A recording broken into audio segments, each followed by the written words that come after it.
This is every single Demon Moon or Hashira that's died so far, and I'm gonna recap how they died. Let's start with Season 1 Demon Moons. Rui is one of the first Demon Moons to have died in Season 1, and there's one fatal mistake that caused his demise. You see, Tanjiro and Nezuko were going up against him. They were giving it their all, and it seemed like they were going to beat Rui. Tanjiro leapt in for the final kill and sliced at Rui's throat. He was overjoyed to see Rui decapitated, but moments later he realized what had happened. Rui had cut off his own head in order to save himself from Tanjiro's sword. Completely out of energy, Tanjiro collapsed to the ground as Rui walked over after insta-healing himself. The Demon Moon conjured up one of his most powerful moves, Murderous Eye Basket, and unleashed it at Tanjiro. But out of nowhere, the water Hashira Giyu swooped in and destroyed the attack. Rui cursed at him and attacked Giyu with his most epic move, Cutting Thread Rotation, but Giyu countered it with water breathing 11th form.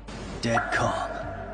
And moments later, Giyu killed Rui at supersonic speed. But Giyu was only able to kill Rui because the demon made one big mistake. See, Rui had a lot more power than he used in this fight. Muzan himself knew this and always expected Rui to kill high-level Hashira. The only reason Rui died here is because of his special ability called Power Distribution. As you know, Rui shared his blood with several weaker demons and created a creepy spider family. But every time he shared his blood, he got weaker because that meant less of Muzan's blood was in his body. This is how Giyu was able to gain the upper hand. Now, Rui made a fatal mistake, but the way that these other 4 Demon Moons died is straight up depressing. See, Muzan called a meeting for all the lower moons, and he was angry. The lower moons were just too weak and they weren't killing enough Hashira. While Muzan was lecturing them, the Demon Moon, Kamanue, started complaining in his head. The only problem was that Muzan could read his mind. Angry at Kamanue's complaints, Muzan grabbed him and crushed him to death. But right after this, Muzan read the Demon Moon, Mukago's mind, and found out that she always ran away when Hashira were around. She begged for her life, but Muzan ate her with his weird tentacle thingy. And just when I thought all the killing was over, another terrified lower moon made a run for it. It looked like he was going to escape, but seconds later I saw blood splatter and the anime cut to Muzan holding that demon's head. Seeing all the other Demon Moons being brutally killed, Rokuro, the lower moon too, begged for his life, but Muzan had no intention of listening to him and finished the demon off. So far, Rui died because of a big mistake, and then the 4 other demons died because their boss was angry with them. The next demon died for the same reason. He got kicked out of the Demon Moons. He was too weak. You see, Kyogai was originally Demon Moon number 6, the lowest rank. But as time went by, he slowly stopped gaining strength from eating humans. Muzan noticed this and kicked him out of the group. Kyogai was angry, but he knew there was one way to get back into the group. The only issue? It was nearly impossible to achieve. He had to find a special human called Amarichi, who had extremely rare blood. This blood would help Kyogai become stronger and take back his role as Lower Moon 6. Kyogai finally managed to kidnap Amarichi and bring him back to his house. But just as the demon was about to devour the Marichi, our hero, Tanjiro, confronted and easily defeated Kyogai. No wonder he lost his Demon Moon rank. Now, let's talk about Enmu, one of the strongest lower moons. He had an extremely strong demon art ability that allowed him to forcibly put anyone to sleep. And after putting the Flame Hashiro and Tanjiro to sleep during a train ride, he began to use his other demon abilities to try and kill them. See, one of Enmu's abilities allowed him to manipulate the dreams of the people he put to sleep, cause nightmares, and even death. Luckily, Tanjiro managed to escape the dream and attacked Enmu, who was on top of the train. Using his water breathing, Tanjiro jumped at Enmu, but there was one issue. Enmu forcibly made him fall asleep. Tanjiro quickly figured out how to break out of his sleep, but every time he broke out, Enmu would just make him fall asleep again. And after struggling for a bit, Tanjiro finally managed to cut off Enmu's head, but was surprised to find out it didn't do anything. Because while Tanjiro had been put to sleep earlier, Enmu had used a 3rd demon art ability to fuse his body with the train they were on. Now, Tanjiro had to find where in the train Enmu's head was located while also protecting the 200 sleeping passengers. He did just that, and they were able to kill Enmu before he could cause any further nightmares. But let's talk about the guy who's so ugly, he's definitely causing nightmares. The Upper Demon Moon 6,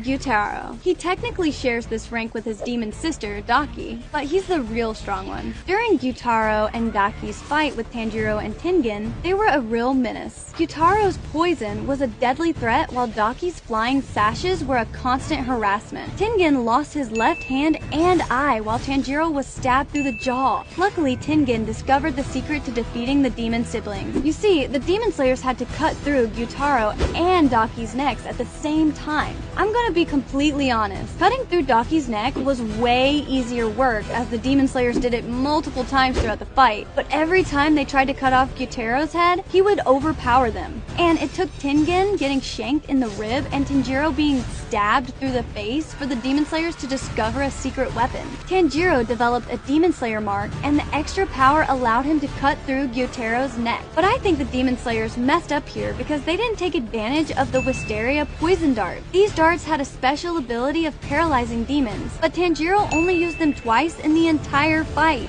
If the Demon Slayer's swords had been coated in the poison, they would have had a higher chance of defeating Gyutaro. But anyways, they had cut off Gyutaro's head, so now they only had to cut off Daki's. And Zenitsu was trying to do just that. He was fighting for his life with Daki and knew that he had to end this fight with her quickly, so he invented a whole new move in a split second. The first form of his thunder breathing, but this time at godlike speed. Daki taunted him because she just thought he was going to pull out the same move again, but seconds later, the sky flashed and Zenitsu had his sword at her neck, and his sword was cutting through. Daki unleashed her flying sashes at him, and it seemed like Zenitsu was gonna die here. But Inosuke sprang out of nowhere and not only blocked the sashes, but also helped Zenitsu finish cutting her neck. And just like that, the Upper Moon Rank 6 was defeated. Now, so far in the anime, 9 Demon Moons have been killed, while only 1 Hashiro has died, Kyojuro Rengoku, and I'm mad that he died. See, right after working his butt off to save the civilians on the train, Rengoku had to fight again, but this time against the Upper Rank 3 Demon Moon, Akaza. As the fight progressed, something interesting started happening. Rengoku started losing more and more stamina, while Akaza seemed to be completely fine. As Upper Rank 3, he just had a lot more stamina than Rengoku. But don't get it wrong, Rengoku fought with an insane amount of power. So much power that Akaza kept on complimenting him. In fact, after being attacked with Rengoku's flaming tiger ability, Akaza told the Hashira that he should become a demon. Rengoku gave him a solid "No thanks," and said that he hates demons. The two clashed again, and when the dust settled, I saw that Akaza had his arm through Rengoku's chest. But Rengoku wasn't done just yet. He swung his blade into Akaza's neck and little by little started slicing through. And to counter, Akaza swung a fist at the Flame Hashira's face, but with his other hand, Rengoku blocked it. Meanwhile, Tanjiro and Inosuke realized that the Flame Hashira needed help, so they ran towards the fight. But the demon Akaza saw that the sun was rising, so he tore himself off from Rengoku and ran into the forest. I'm not gonna lie, he ran from the fight, but are you gonna run from this other video?